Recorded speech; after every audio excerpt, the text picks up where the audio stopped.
phải bị chết lại câu lắm nữa bao giờ đi sinh vì đã tù cứ đi cùng bờ tha chờ bờ mang nữa đúng si bờ thơ bao tâm vì đã tù nắng buông ai chưa đâm ghê mai cây yên chưa đâm ghê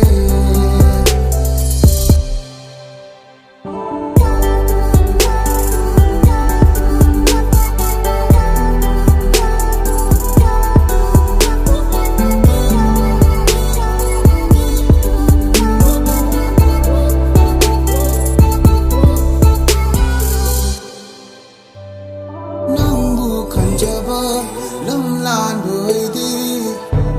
uram gadar lại đêm đi nắng nở nắng đi nung si bờ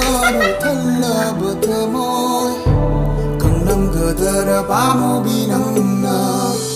cội đã phải bị chết lại câu lắm nữa bờ